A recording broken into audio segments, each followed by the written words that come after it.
I want to talk a little bit about block-up and storytelling. So for me, a major part of what I do is when I'm working on my own projects is I want to consider what it is to be a storyteller. What is it that I'm trying to communicate?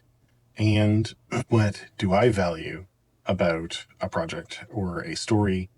And how do I make that connection with another person? Art is not simply making cool things. It is a communication language. So here we go. This is me blocking out a project that I'm working on. And this is where it all starts. Now, you'll notice that a couple of the components, specifically the cat's face, the skull spirit lantern, and these marking stones are pretty much, they're almost ready to go.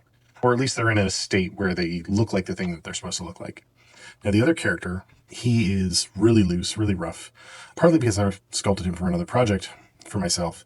And really, I just want to figure out what my blockout is. So I'm going to walk you through this and walk you through how I'm thinking about this. And then I'm going to show you all the different things that I've considered to make this piece work, right? So first things first, let's go ahead. Perspective is on. So I always liked the idea of fae creatures, myths and legends, all that other stuff. And this is really big, but it is supposed to be feel like the cat she, which is a Scottish legend about a black cat. But I like the idea of it being oversized because I'm able to create a juxtaposition with the character. Also, this piece is supposed to go up against a wall. And for me, I'll probably talk about this another time. For me, there are more or less three different ways that you display a statue. In the round, which is what most people are familiar with, where you can walk around the whole statue. Up against the wall, which limits your viewing angles to a pretty shallow angle.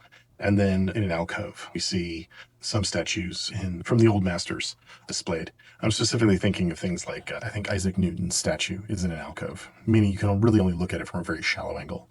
So this one's supposed to be up against a wall, and that's why these are the primary viewing angles and the ones that I'm reading to see how I want the character to be viewed and identified. I also wanted to, even though it's a pretty square layout, I was really trying to go for a more vertical composition. I have two characters and their sight lines where their eyes are looking are supposed to cross because the cat is focused on its particular prey. And then the red character is focusing on his subject of interest. These characters are working together and they're set up in such a way where I get a juxtaposition between large and small and where the eyes are looking, right?